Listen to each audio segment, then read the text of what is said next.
Welcome back, Defenders. Jake here.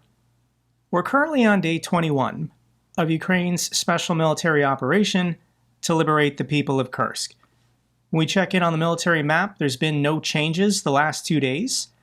The Ukrainians are consolidating their gains, setting up their logistics supply lines, and digging in, as I think Ukraine is going to be holding on to this Russian territory until this war is over. That's actually not true about the map changing. You can see that Russian defense units are being brought in to stop the advance. This is the Russian 56th Air Assault Regiment. This is the 11th Separate Assault Brigade. And this is the Russian 810th Naval Infantry Brigade. It's pretty far inland to deploy your naval infantry units, but Russia's just looking for whoever they can find to send to Kursk. When we zoom in on the Glushkovo district, this is the district within Kursk that Ukraine is eventually going to take. There are still some remaining Russian civilians and Russian forces in this region, but they can't be resupplied. The Ukrainians are to the south, they're to the west, they're to the east, and all three bridges across the Sem River have been destroyed. Russia did attempt in the last 2 days to construct another pontoon bridge, but that's just too easy for artillery or HIMARS to destroy. So any Russian military forces remaining in this region, they're going to be running out of food, water, and ammunition soon, so they can either surrender, be destroyed, or voluntarily retreat to the other side of the river. Ukraine's in no rush to take this territory. The longer they wait, the easier it might actually be. But I do think over the next coming weeks, Ukraine will fill in this gap, and this river will be the new boundary between the two countries. So in this occupied territory, it's estimated that about 20,000 Russian civilians have remained, for whatever reason. And this is the deal. If Ukraine wants to hold this territory, they do have to take care of the civilians. They have to provide them with food and water and basic medical care. And we're seeing these videos, it's been 3 weeks now, of Ukrainian defenders interacting with the local Russians of Kursk. And I just want to share a little bit of this video of Ukrainian patrolmen checking in on the locals. Що у вас? А? Не обіжає ніхто вас? Ні? Ні. Ні? А скажіть, можна нам додому йти жити? Вам можна, звісно. Це ж... Що нас не буде безпокоїти? А хто вас безпокоїть може? А то вже тут такі розговори йдуть, що ваші по хатах щось обливають і вбивають. Та господи, дивіться, ви свободно собі ходите, хто вас убиває? Не слухайте... Везде розрішають. Да. Ідіть, живіть, якщо ви чувствуєте себе вдома в безпечності, будь ласка. Да. Якщо тривожить ніхто не буде, звісно. Ні, ніхто тривожить вас не буде. Спасибо. As long as the locals don't obstruct any of Ukraine's military operations, as long as they're not collaborating with saboteurs, the Ukrainian defenders want to protect these people. They want to leave a good impression, to dispel all the Kremlin propaganda and lies that Ukrainian soldiers are Nazis and they want to just commit a genocide against Russians. These people know. That's why they stayed behind. They all could have left, but they chose to remain in the occupied territories. And I just kind of feel for these people because eventually the Russian military will come for them. They will start assaulting cities like Suja, indiscriminately destroying all houses to try and kill Ukrainian soldiers, and a lot of these people are going to be killed by their own government. So Russia's pretty upset that Ukraine is occupying territory in Kursk, and we've been waiting for a response. We're 3 weeks into the occupation, and this is Moscow's response. This is Putin's response to Russia being invaded. Ukraine thwarts the most extensive Russian air assault, downing 201 missiles and drones. Ukrainian forces intercepted 201 out of 236 Russian missiles and drones, including hypersonic Kinzhal missiles and sea-launched caliber cruise missiles. Russia was targeting critical infrastructure, and the death toll at this time is at 7 people. Here's a graphic showing everything that was intercepted, but unfortunately a lot was not intercepted. Only 1 out of 6 Iskander missiles, only 1 out of 3 Kinzhals, only 1 out of 3 Kh-22s. This is Russia's strategy. They save up what they can for weeks to launch a massive attack to try to overwhelm all of Ukraine's air defense systems. They believe this is their best hope of anything getting through. And then there's the follow-up attack. They're trying to be tricky and hope that Ukrainian defenders have to reload, and they won't be ready for a subsequent attack on the next night. So this was the night of the 26th, or the early morning, and this was the early morning of the 27th. Russia launched another 81 Shahed drones and 10 cruise missiles. Here is the flight path of everything the Russians threw at the Ukrainians 2 nights ago. These greens, these are the ballistic missiles, the Kinzhals. The purple and the blue are the cruise missiles, and then the orange are the Shahed drones. It's everywhere and everything. This is Russia's strategy. Attack everywhere and attack everything.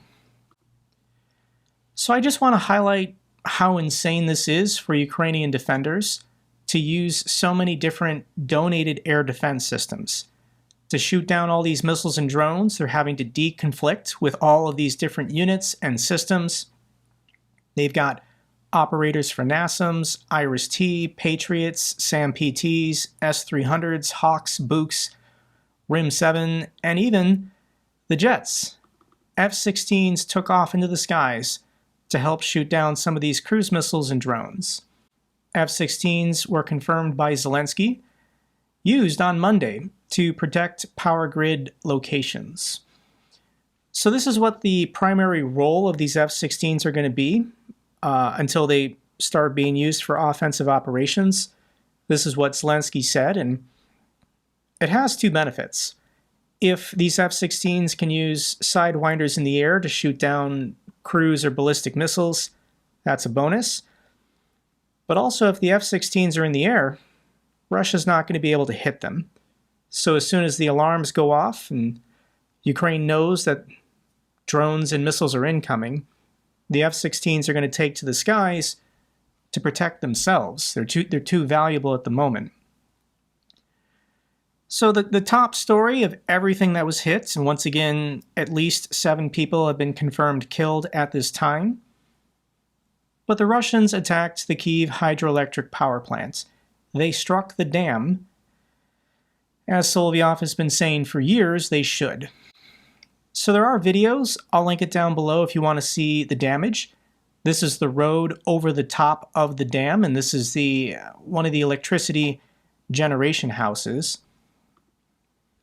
Here's a cruise missile hitting the reservoir behind the dam.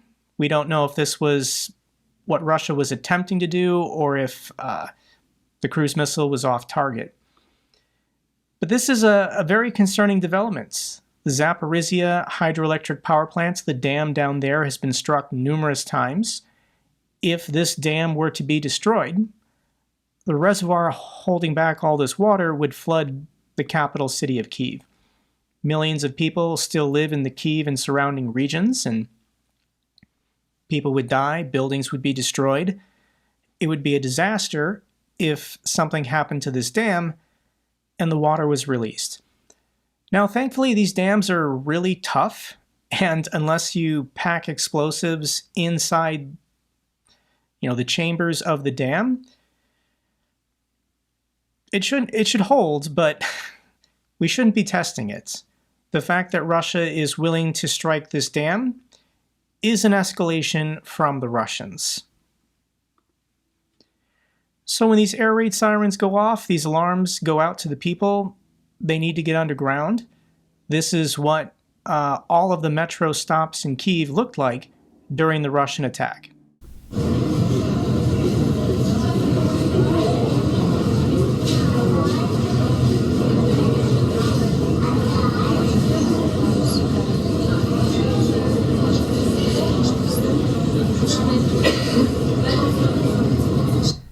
Another sleepless night for millions of Ukrainian civilians. I want to share one more video. Sometimes Ukrainians in the metro stops will sing songs to pass the time.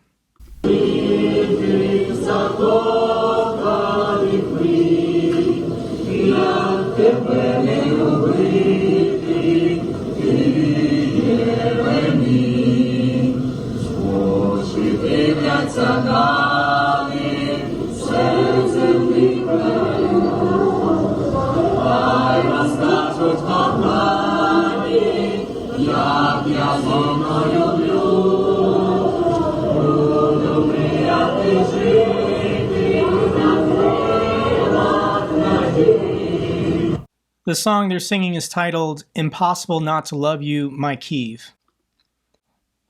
So here's the result. This is the benefit the Russians think they're getting. Water and electricity cuts across Ukraine due to Russian attack.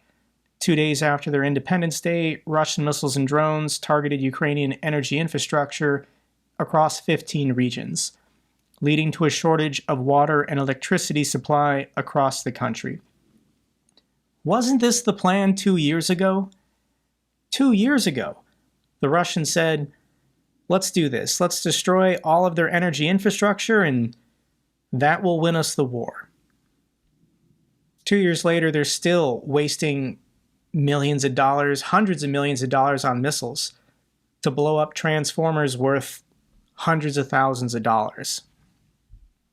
It's not working, Russia.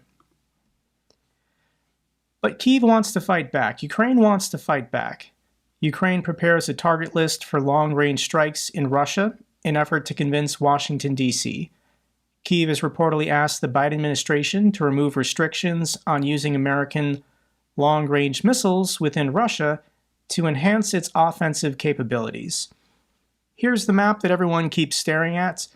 More or less, Washington, D.C. has given Ukraine permission to use Gimler's rounds, launched from HIMARS in this orange region. This is a range up to about 100 kilometers. But if Ukraine was allowed to use ATACMS with a 300-kilometer variant, all of these additional valid Russian military targets could be destroyed.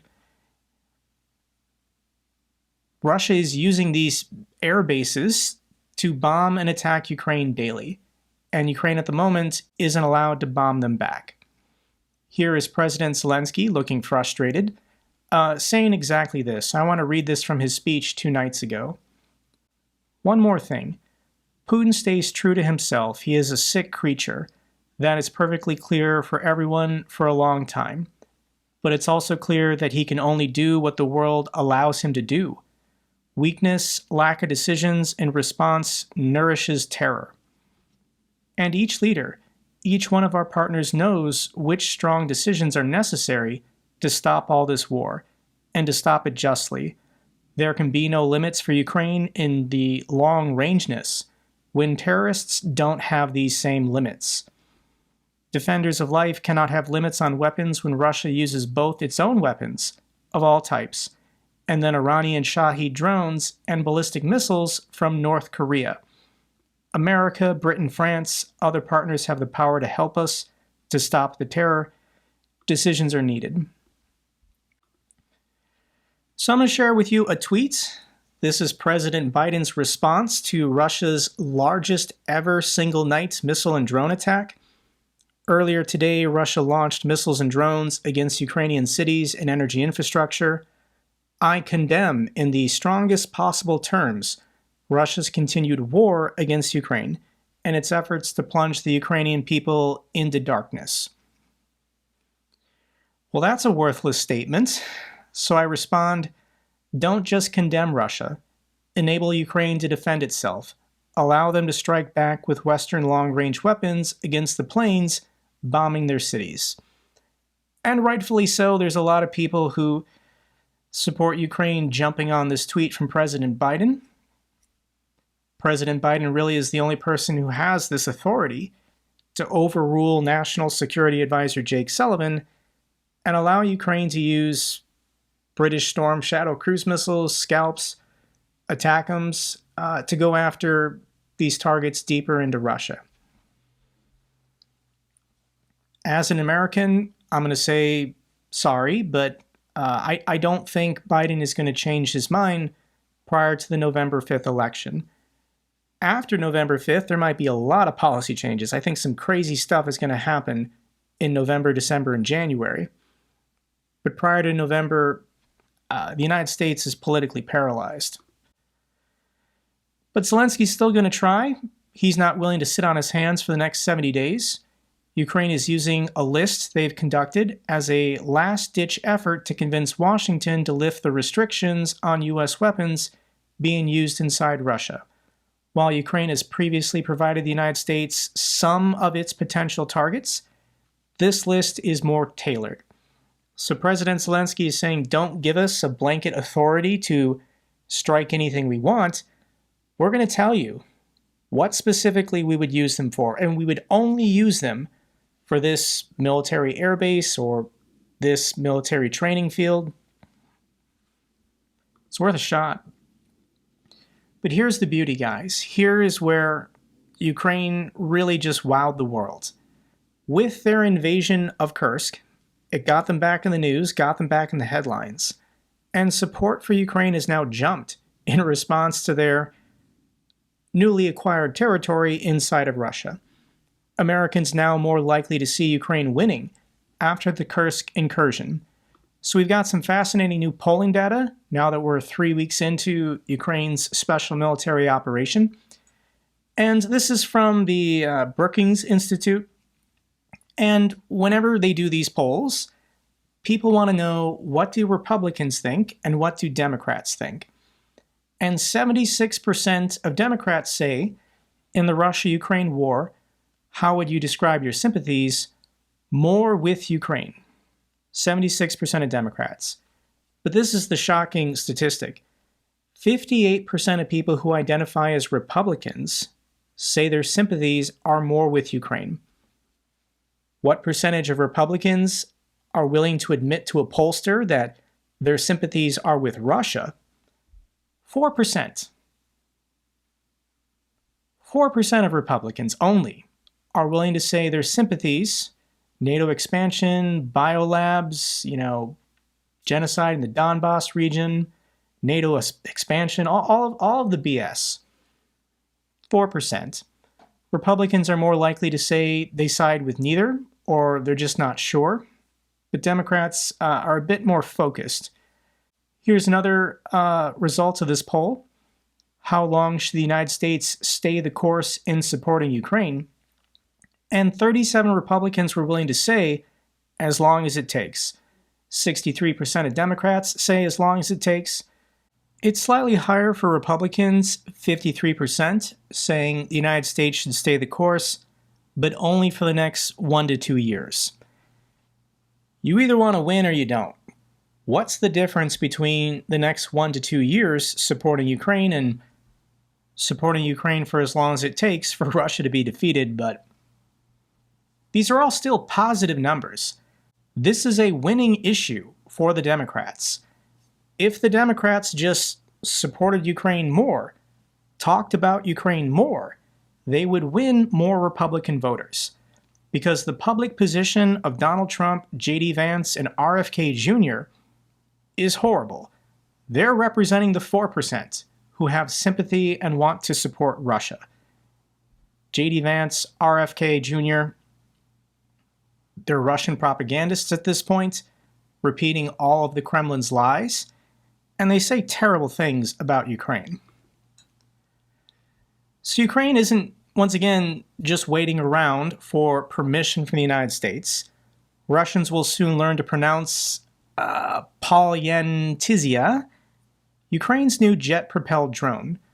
President Zelensky announced during the Independence Day celebrations that his defense forces had received and used the new type of attack weapon for the first time.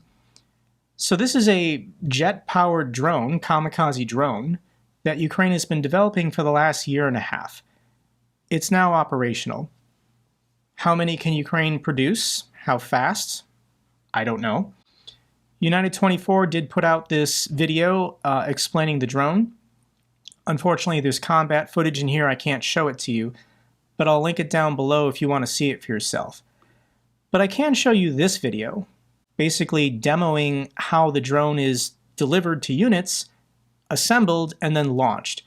So it comes in basically like 4 or 5 pieces. You have to screw on the top, screw on the wings, but then it's launched. You do need a runway for it to get airborne, but the landing gear is not attached. It's attached to a string to keep it on track while it's on the runway. But the landing gear doesn't go with the drone or the missile. I mean, this is kind of a hybrid because it never lands. It's going to slam into something.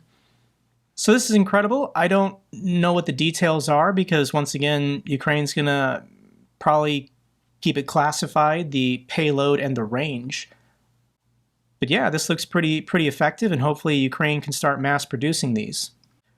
Let's get to some other bad news for Russia. Another Mi-8 helicopter went down. It experienced a hard landing, but I think the crew did survive. It didn't go up in a ball of fire, but this Russian helicopter is not taking off again anytime soon. Russia did it again. A troop concentration for a training exercise. A Ukrainian drone spotted it in the air and called in a HIMARS attack. You can't do this, Russia. I mean, by all means, keep doing it. You're being pretty dumb, but I'll link this video down below if you want to see Russian troop concentrations get shredded by tungsten fragments from a M30A1 rocket. Here's a group of Russian officers, these are not conscripts, these are officers, filming a video appealing for help to military authorities about the use of violence and extortion by their battalion commander. Let me read this for you. Hello, we are members of the 2nd Army 506 Regiment, 2nd Motorized Rifle Battalion. We would like to record an appeal in connection with the abuse of power of our battalion commander. He then gives his name, and his closest deputy, Deputy Battalion Commander so-and-so. Abuse of authority, beating soldiers, extorting money, withdrawing cash from the cards of our comrades who died on the battlefields of our special military operation. We would like to have justice. I am the squadron commander of the ATGM platoon of the 2nd Motorized Rifle Battalion. He then gives his name. A squad commander of the 2nd Motorized Battalion of the platoon. They're all giving their names. I'm a platoon commander, Captain Pavel so-and-so. I'm also an ordinary operator. What's your last name, first name, middle name, last name? Okay, well, this is good for Ukraine. The highest ranks of Russia's military command are still corrupt and sabotaging their own war effort. I hope they don't fix it. Russia's Rostov oil depot fire is still going for the 8th or 9th day. This article is from yesterday, so today would be the 9th day. But I think this oil depot fire in Rostov is still going on its 9th day. There's videos, I'll link it down below, proof it's still burning. But how much money did Russia just lose? If an oil depot fire has been burning out of control in one of their cities for 9 days. Explosion and fire occurred at Russia's largest oil refinery in Omsk. It is still unclear if Ukraine was involved in the explosion, but this is located 2,000 kilometers from the Ukrainian border. Omsk is located here, north of Kazakhstan. I don't think Ukraine had anything to do with this. I think this is just Russian incompetence and lack of safety standards led to some kind of explosion at the refinery. There are videos, I'll link them down below, people from a distance noticing an uncontrollable fire. All right, this is kind of a big story. A lot of people have very strong opinions on this. Telegram chief Pavel Durov arrested at a French airport. The Russo-French Telegram chief landed in trouble in Paris. So Telegram's CEO Pavel Durov faces multiple criminal charges from French prosecutors. The 12 charges he is accused of include crimes of inappropriate pictures and videos of underage people, drug trafficking, money laundering, and withholding crucial information from investigators. So I know people, first of all, not many people in the United States use Telegram. It's mostly used in Europe and the Middle East. But I don't have Telegram. I've never used Telegram. I've never even signed up for it. And the reason why is it's completely lawless. Every scammer who tries to scam in the YouTube comments section is trying to direct people to Telegram to take their money, to take their life savings. But scamming is the worst offense occurring on Telegram. Terrorist organizations recruit on Telegram. Assassins coordinate who they're going to murder on Telegram. Prostitution, sex trafficking. It's not free speech, guys. I am the biggest proponent of free speech ever, even if I disagree with an idea. If it's an individual who honestly believes it, they should be allowed to express that. But that's not what's happening here on Telegram. That's not what's happening with this arrest. If I go to a street corner and talk to a man and want to hire him to kill my business associate, murder someone I don't like, that's a crime. But if I text him on Telegram the exact same thing I'd say to him in person, free speech does not protect me.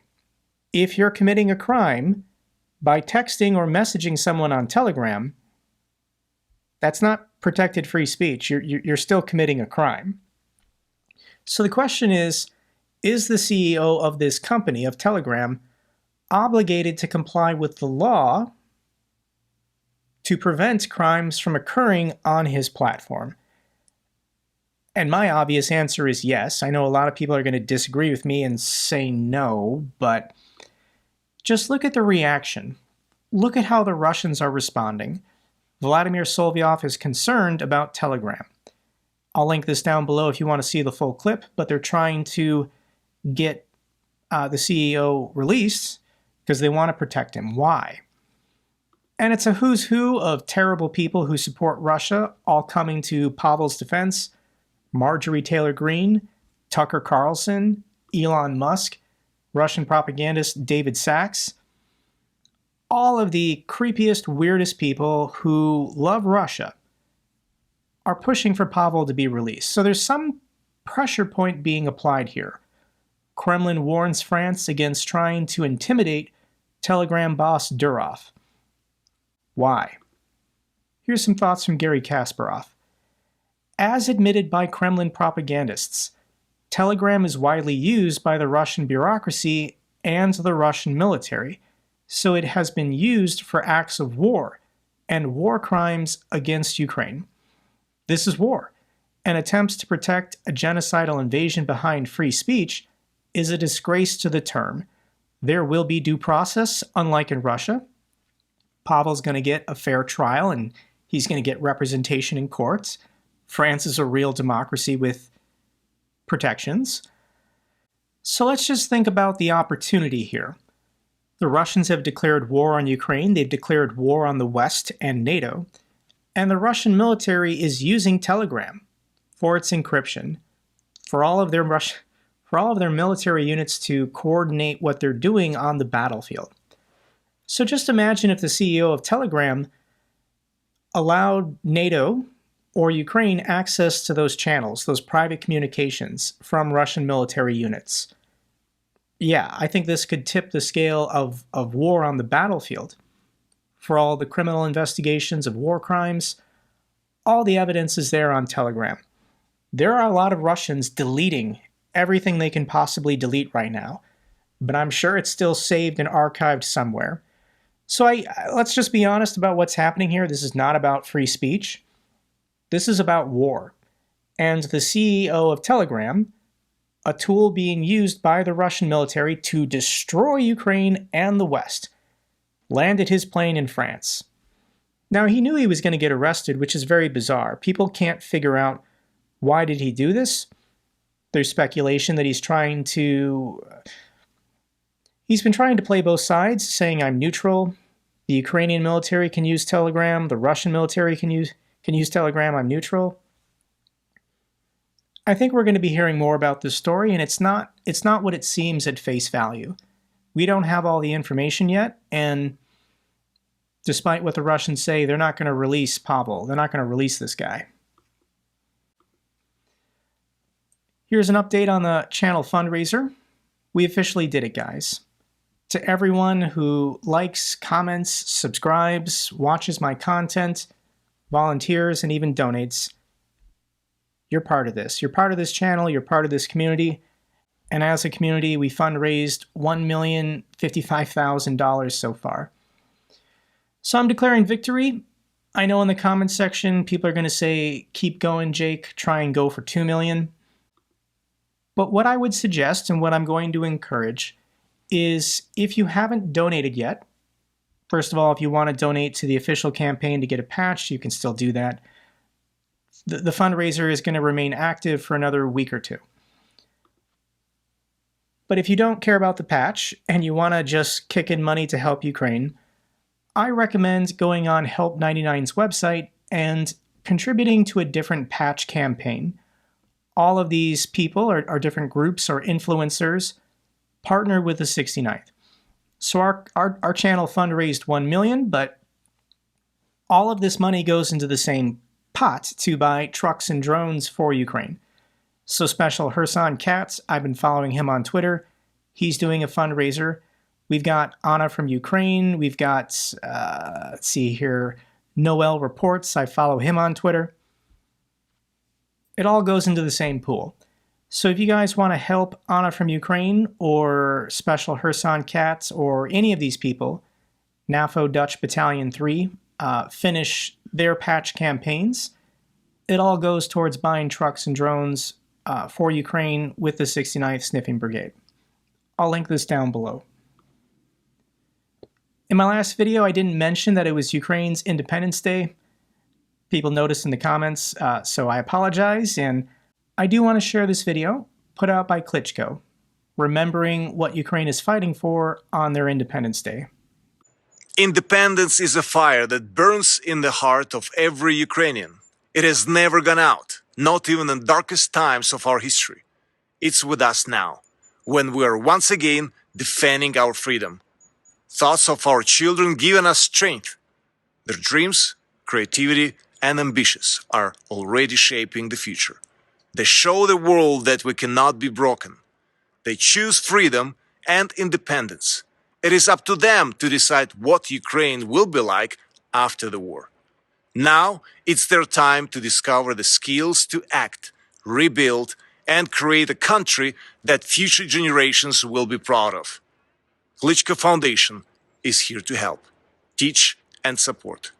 Let's fight for our freedom, our independence, and our future together. Glory to Ukraine! Glory to the heroes! Slava Ukraini! Slava Героям! That's all for this update video. Glory to Ukraine, glory to the heroes. If you found this video informative, give me a thumbs up. Best way to support the channel. Comments and questions, let me know down below. I love hearing from you guys.